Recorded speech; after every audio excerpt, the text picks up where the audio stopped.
प्रिय विद्यार्थियों, मैं थानसी वर्मा शासकीय विश्वनाथ यादव तामस्कर स्नातकोत्तर स्वशासी महाविद्यालय दुर्ग में पदस्थ हूँ। मैं आज आपसे बीए, बीएससी, बीकॉम भाग 3 के आधार पाठ्यक्रम के अंतर्गत हिंदी भाषा एवं समसामयिकी पाठ्यपुस्तक है, उसके अंतर्गत निबंध शक्तिमानता का अर्थशास्त्र, जिसके लेखक डॉक्टर ओंकार शरण श्रीवास्तव जी हैं, उस निबंध पर आपसे चर्चा करूंगा। यह निबंध आपके इस पाठ्यक्रम में इसलिए रखा गया है कि आप हमारे देश में जो गरीबी है, असमानता है, उस समस्या को अच्छी तरह समझ सकें और उसका निदान कैसे कर सकें, इसलिए यह निबंध आपके पाठ्यक्रम में रखा गया है। बहुत पहले श्यामाचरण दुबे जी ने, जो मानव विज्ञानी हैं, उन्होंने एक पुस्तक की रचना की थी और वो बीए अंतिम, बीएससी अंतिम, बीकॉम अंतिम के पाठ्यक्रम में पहले था। तीसरी दुनिया के देश और विकास पर पुनः चिंतन। विकासशील देशों के विकास पर पुनः चिंतन की बात उन्होंने की थी, तीसरी दुनिया को लक्ष्य करके। तो तीसरी दुनिया की बात जब हम कहते हैं तो दो दुनिया ऊपर और होगी, पहली दुनिया, दूसरी दुनिया। पहली दुनिया है वो 1915 के पहले तक जो पूंजीवादी देश हैं, वो पहली दुनिया है। 1917 में रूसी क्रांति हुई और उसके बाद दुनिया में समाजवाद आया, तो समाजवादी विचारधारा से प्रभावित जो देश हैं वो दूसरी दुनिया कहलाती है।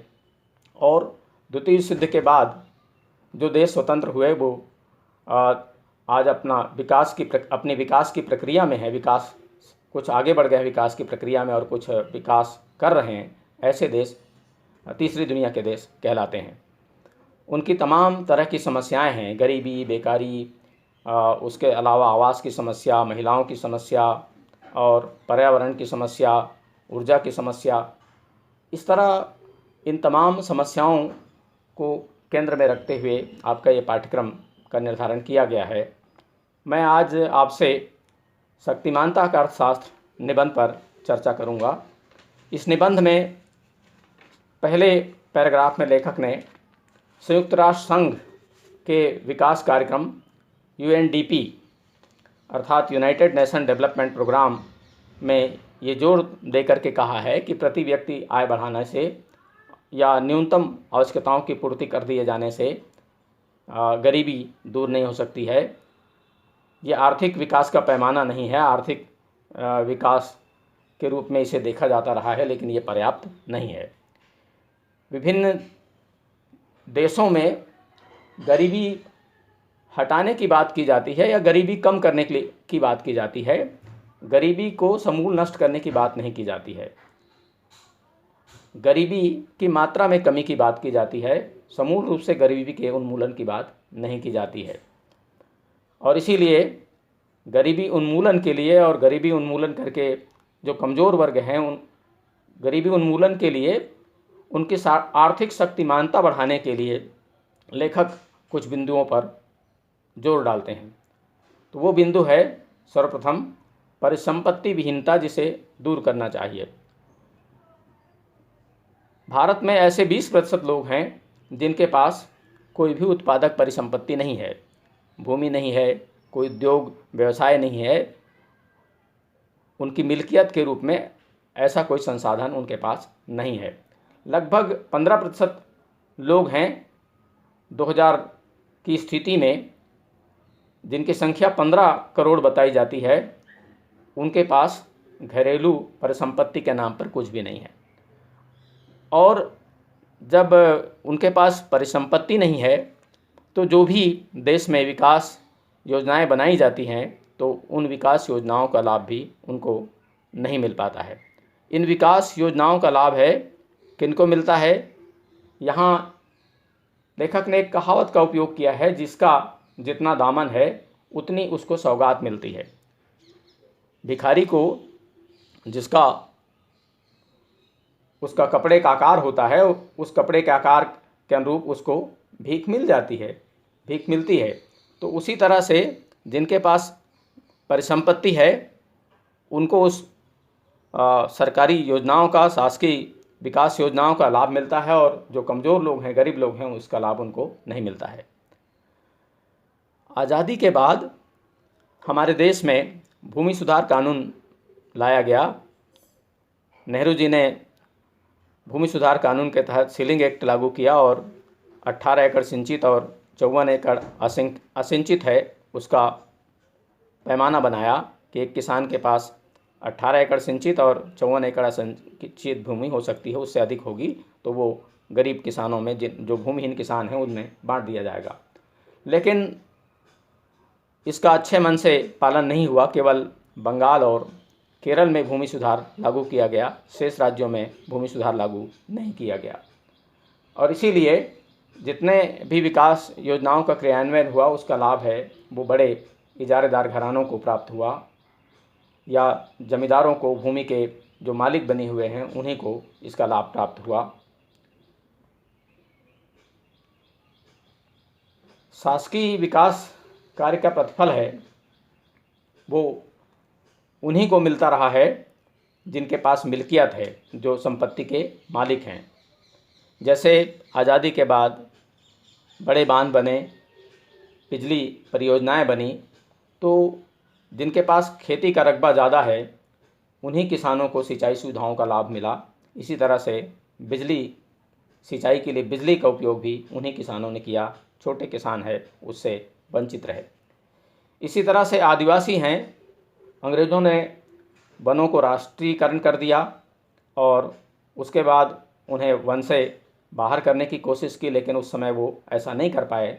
लेकिन आज़ादी के बाद वनों की कटाई होती रही, वन क्षेत्र है वो सिमटता गया, और इस तरह वनों पर आधारित जो उपज है उस उपज से आजीविका करके जीवन जीने वाले आदिवासी लोग हैं, उनका जीवन धीरे धीरे संकट में पड़ने लगा है। उनका वनों पर जो अधिकार है वो अधिकार धीरे धीरे छिनता चला जा रहा है।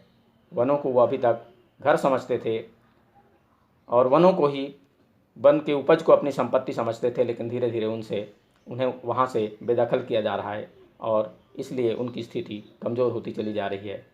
उनमें शक्तिमानता कम आ रही है, उनकी आर्थिक समृद्धि है घट रही है। दूसरा बिंदु है शक्तिमानता का विपणन योग्यता। जिनके पास विपणन करने की क्षमता होगी, योग्यता होगी, वही अपना विकास कर सकता है।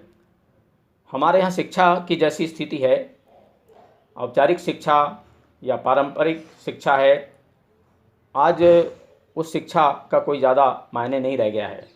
और जिस तरह से शिक्षकों की नियुक्ति हो रही है उसको लेकर के लेखक ने टिप्पणी की है कि स्कूल से लेकर विश्वविद्यालयों तक हमारे शिक्षक हैं वो ठेका मजदूर की स्थिति तक पहुंच गए हैं।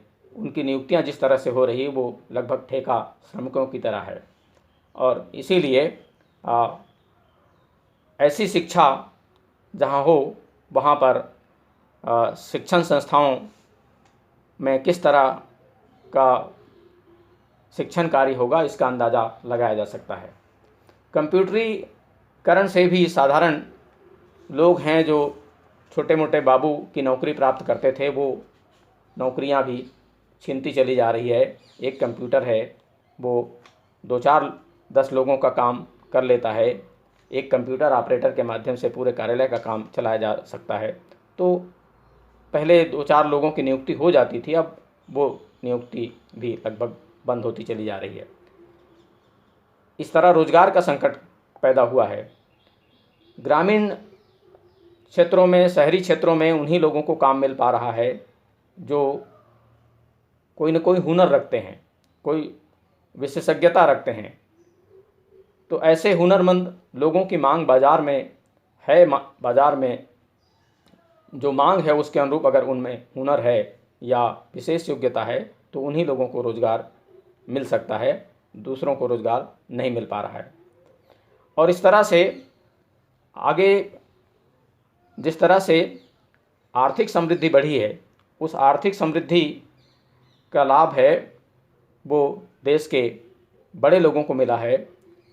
और आज औद्योगिक पूंजी के साथ साथ वित्तीय पूंजी के माध्यम से लोग अपनी आमदनी बढ़ा रहे हैं, हवाई पूंजी से अपनी आमदनी बढ़ा रहे हैं।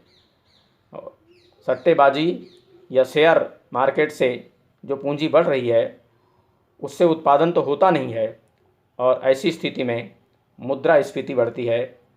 रुपये बाज़ार में आ जाते हैं लेकिन रुपये का अवमूल्यन हो जाता है। तो मुद्रास्फीति कैसे कम हो सकती है? उत्पादन होगा और उस उत्पादन की मांग होगी, उसके अनुरूप मांग के अनुरूप वस्तुओं का निर्माण होगा, और मांग के अनुरूप कुशल सेवाओं का होना भी आवश्यक है। तभी बाज़ार विकसित हो सकता है, और बाज़ार विकसित होगा तो मुद्रास्फीति रुक सकेगी।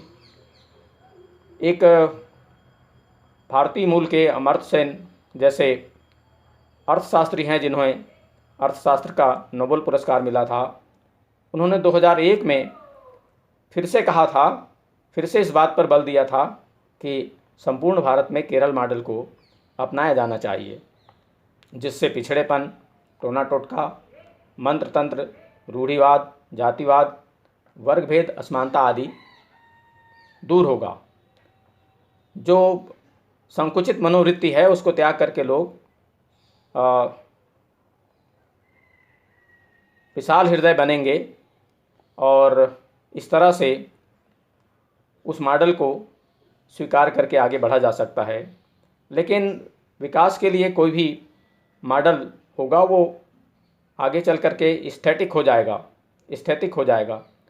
तो ऐसी स्थिति में उसके लिए उन्होंने कहा कि हमारे देश की जो सांस्कृतिक बहुलतावाद है, जाति, धर्म, भाषा, ये भिन्नताएं हमारे देश में हैं, इन बहुलताओं को स्वीकार करते हुए हमें काम करना होगा, और इसके लिए लोगों में सहिष्णुता की शिक्षा देनी पड़ेगी, लोगों को सहिष्णु बनाना पड़ेगा, वर्ग संघर्ष को रोकना पड़ेगा। अगर आर्थिक रूप से जो वर्ग संघर्ष होता है तो उस वर्ग संघर्ष के मुद्दे हैं, उन मुद्दों को शांति प्रिय ढंग से निपटाना होगा। जातिवाद के आधार पर जो हिंसक संग्रह है उसको रोकना पड़ेगा। और इसी तरह से लेखक अमर्त्य सेन कहते हैं कि आतंकवाद से सशक्तिकरण नहीं आ सकता है, सशक्तिकरण का अस्त्र आतंकवाद नहीं है। शक्ति के बल पर सशक्तिकरण नहीं किया जा सकता है। आतंकवाद की व्यर्थता को भगत सिंह और उनके साथियों ने भी समझा था। आज़ादी के आंदोलन के दौरान उन्होंने सशस्त्र संघर्ष किया था और अंततः उन्हें अपनी शहादत देनी पड़ी थी देश की आज़ादी के लिए।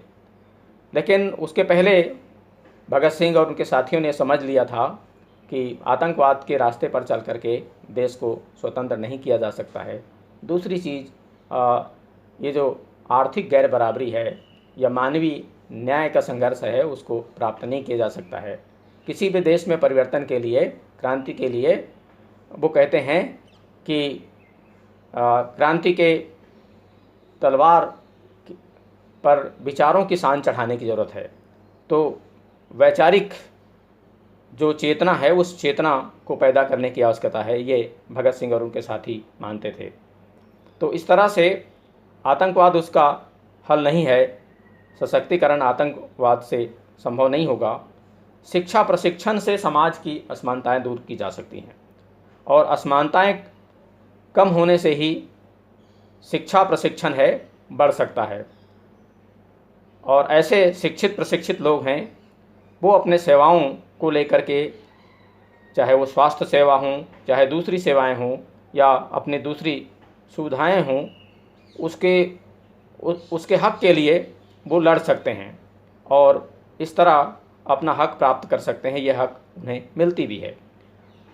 तो वो कहते हैं कि लोगों को शिक्षित करने के साथ साथ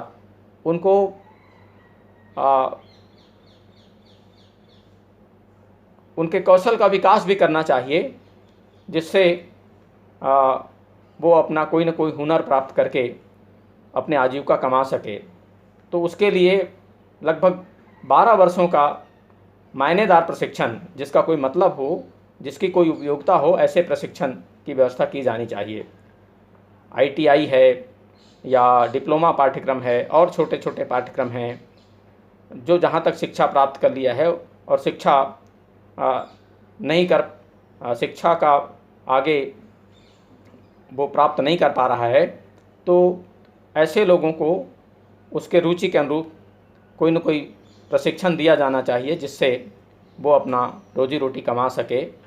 बढ़ई, लुहार या कारपेंटर या राजमिस्त्री जैसे काम हैं, या पढ़े लिखे लोगों में जो भी योग्यता है उसके अनुरूप उनको प्रशिक्षण दिया जाए और उनको प्रशिक्षण दे करके उनको काम में लगाया जा सकता है। इसी तरह से कृषि क्षेत्र में भी कृषि से संबंधित रोजगार का सृजन किया जा सकता है और किसानों को प्रशिक्षित किया जा सकता है। कम से कम जोत की जगह है जहाँ पर, क्योंकि अब किसानों के परिवार बढ़ते जा रहे हैं, तो जोत की जो सीमा है वो बहुत छोटी होती चली जा रही है, खेती बढ़ती चली जा रही है। तो ऐसी स्थिति में छोटे से ज़मीन के टुकड़े पर वो कैसे अपने परिवार के भरण पोषण करने लायक वो उत्पादन कर सकते हैं, तो उसके लिए उनको प्रशिक्षण दिया जाना चाहिए। वनों में वनोपज के संग्रहण के साथ साथ जो वन क्षेत्र है उसमें नवाचारी करना चाहिए। कैसे उसमें नए फसल उगाए जा सकते हैं, नई खेती की जा सकती है। जैसे बस्तर में कोसा फल शुरू किया गया है, या उसी तरह से लाख चपड़े की खेती शुरू की गई है। अभी तक मसाले की खेती है वो केरल में होता था, लेकिन अब बस्तर में काली मिर्च की खेती की जाने लगी है। इसी तरह से बिहार का उदाहरण है कि ऐसे पथरीली ज़मीन है, उन क्षेत्रों में भी वहाँ के जो गरीब किसान हैं, आदिवासी क्षेत्र के लोग हैं, उनको लीची की खेती करने के लिए प्रोत्साहित किया गया और बड़े पैमाने पर लीची की खेती हो रही है। तो इससे उनकी आमदनी बढ़ी है। ऐसे नवाचारी की व्यवस्था आवश्यक है। लेखक तीसरे बिंदु पर बात करते हैं, शक्तिमानता के लिए आरक्षण अपर्याप्त है। केवल आरक्षण से ही शक्तिमानता नहीं आ सकती है। विश्व के तमाम देशों ने भारत के आरक्षण व्यवस्था को लेकर के मूल्यांकन किया है और उसको परखने की कोशिश की है, और ये इस निष्कर्ष तक हम पहुंचते हैं कि आरक्षण से कुछ तो शक्तिमानता आई है, लोगों की समृद्धि बढ़ी है, लेकिन ये समृद्धि है सबके हिस्से में नहीं आई। मध्य प्रदेश के अलावा छत्तीसगढ़ के आदिवासियों में जनसंख्या के अनुपात में वन क्षेत्र में ज़मीन तो अधिक है उनके पास, लेकिन आरक्षण का लाभ उठा करके वो समृद्ध नहीं हो सके हैं, अपनी शक्तिमानता का विकास नहीं कर पाए हैं। तो इसका कारण भी उन्होंने स्पष्ट किया है। एक तो आरक्षण का लाभ है जो आरक्षित वर्ग के, जो सुविधाभोगी वर्ग हैं, संपन्न लोग हैं, वे लोग उठाते रहे, और आरक्षण का लाभ उठाने के पश्चात अपने वर्ग के लोगों को आगे बढ़ाने के लिए उन्हें सहयोग करना चाहिए था, लेकिन उन्होंने उसका अनदेखा किया। और इसीलिए जो सक्षम लोग हैं उन लोगों ने तो आरक्षण का लाभ उठाया, लेकिन जो कमज़ोर लोग हैं उनको आरक्षण का लाभ आज तक प्राप्त नहीं हुआ। दूसरा है, आरक्षण से शक्तिमानता दिलाने की योजना है वो देश में दूषित राजनीति की भेंट चढ़ गई है, और इसीलिए आर्थिक विकास का जो वास्तविक कार्यक्रम है उन तक नहीं पहुंच पाता है। तीसरा है, आरक्षण के चलते जो विशिष्ट योग्यता प्राप्त लोग हैं उनकी क्षमता के आधार पर उनको जो लक्ष्य प्राप्त करना चाहिए उनकी संभावनाओं को भी प्रभावित करती है। तो आरक्षण है वो विशिष्ट योग्यता प्राप्त लोगों के क्षमता को कमज़ोर करती है, उनके संभावनाओं को कमज़ोर करती है, ऐसा कहा जाता है।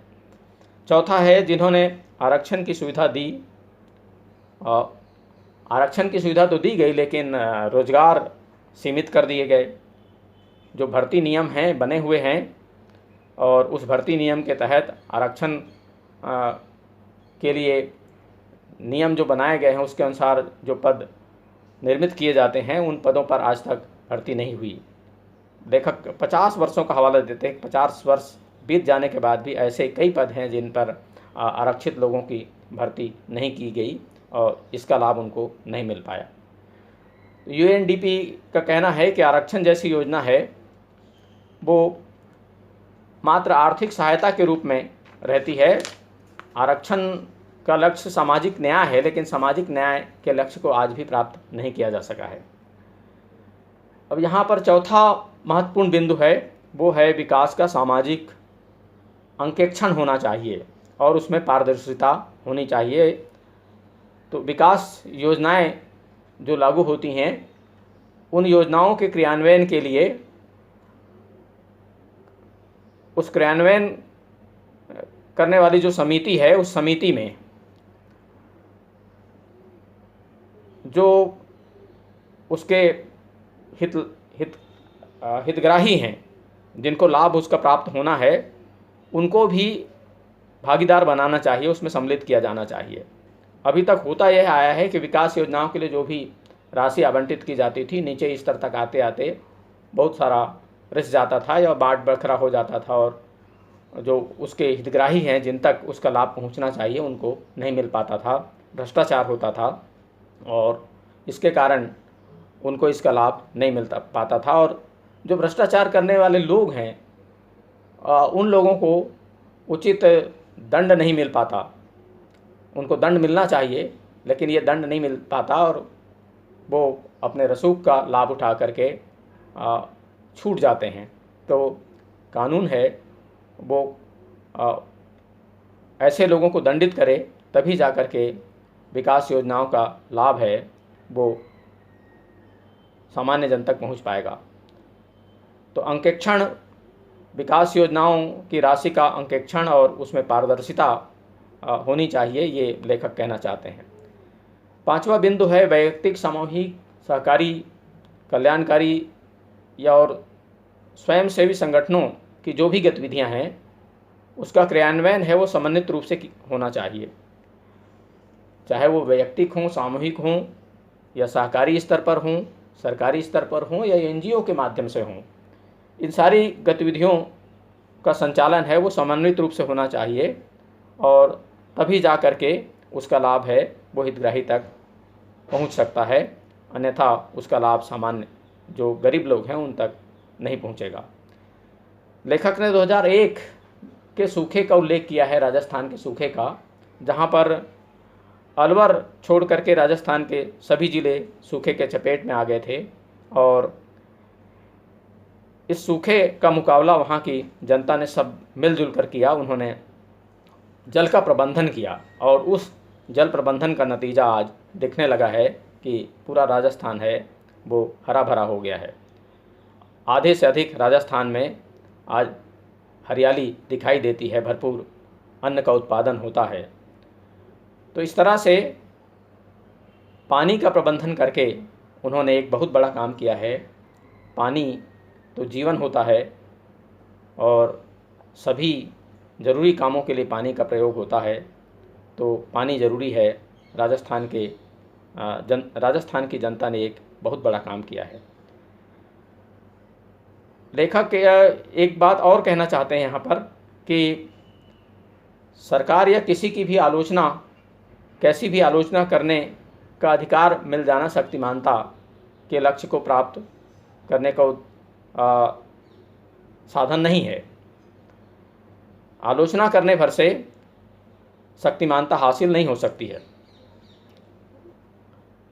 शक्तिमानता हासिल करने के लिए विकास योजनाओं में भागीदारी का होना आवश्यक है और जब तक ये भागीदारी नहीं होगी तब तक के गरीबी है, पिछड़ेपन है, उसकी जो पुरानी खाई है, अभी तक जो गरीबी और पिछड़ेपन की जो खाई बनी हुई है उस खाई को पाटना संभव नहीं होगा। तो इस तरह से शक्तिमानता प्राप्त करने के लिए आर्थिक असमानता को दूर करना होगा और आर्थिक असमानता दूर करने के लिए जो भी विकास योजनाएं हैं उसमें जो गरीब वर्ग के लोग हैं उनकी भागीदारी सुनिश्चित किया जाना आवश्यक है। लेखक अंतिम बात ये कहते हैं कि विकास का लक्ष्य प्राप्त करने के लिए, शक्तिमानता हासिल करने के लिए कुछ कीमत भी चुकानी पड़ती है, त्याग भी करना पड़ता है। तो जैसे अशिक्षित परिवारों में, कम शिक्षित परिवारों में हम देखते हैं कि परिवार का आकार बड़ा होता है, बच्चे अधिक होते हैं और इसलिए उनका भरण पोषण ठीक ठाक नहीं कर पाते हैं, वो गरीबी में जीवन जीते हैं। तो अब जो परिवार का आकार है वो छोटा करना चाहिए और उन तक ये संदेश पहुंचाना चाहिए, पहले जितने बच्चे होंगे उतने ही काम करने वाले लोग होंगे, ये मान करके चलते थे, या अपने पुरखों को पानी देने वाला कोई होना चाहिए, ये सोच करके लड़का पैदा हो, ये सोच करके अपने परिवार का आकार बढ़ाते रहता था। तो उस मान को, मूल्य को बदलना पड़ेगा कि लड़का हो या लड़की हो, 2 बच्चे हों, 2 से अधिक बच्चे ना हों। तो ये उनको समझना समझाना होगा। और इसके साथ साथ लेखक कहते हैं कि अंचल विशेष की जो क्षेत्रीय विषमताएं हैं, उन क्षेत्रीय विषमताओं को समझना भी होगा और उसे दूर करने का प्रयास किया जाना आवश्यक है। तो शक्तिमानता बढ़ाने के लिए ये सारी योजनाएं जो क्रियान्वित किए जा रहे हैं, उनके क्रियान्वयन में उनकी भागीदारी, जो सामाजिक अंकेक्षण है उसमें उनकी भागीदारी, उसकी पारदर्शिता बनाए रखना आवश्यक है। और उसके साथ साथ लेखक कहते हैं कि अंतिम रूप से जो उद्योग है, व्यवसाय है या परिसंपत्ति है, उसमें उनको मालिकाना हक भी मिलना चाहिए, उनके पास भी ये परिसंपत्ति होने चाहिए।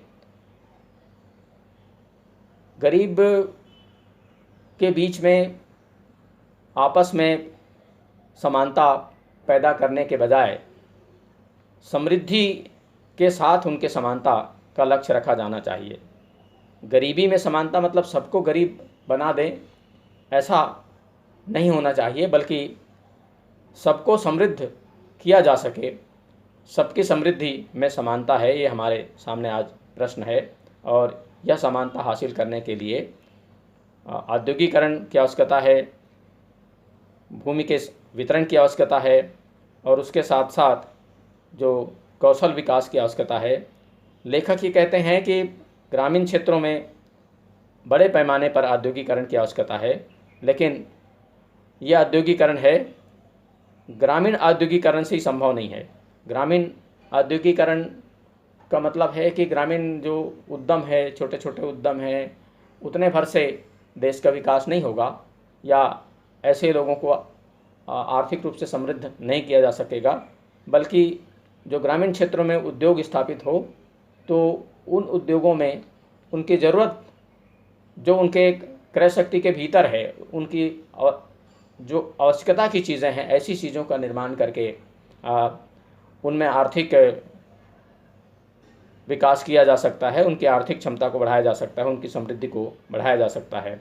तो इस तरह से शक्तिमानता का अर्थशास्त्र जैसे निबंध लिख करके लेखक ने किस तरह से देश के कमज़ोर वर्ग की गरीबी को दूर किया जा सकता है, उनमें आर्थिक समृद्धि लाई जा सकती है और केवल उनकी गरीबी कम करना ही हमारा लक्ष्य नहीं होना चाहिए, बल्कि गरीबी को समूल रूप से ख़त्म करने की हमारी योजनाएं होनी चाहिए, गरीबी के उन्मूलन की योजनाएं होनी चाहिए। यही बात इस निबंध के माध्यम से लेखक कहना चाहते हैं।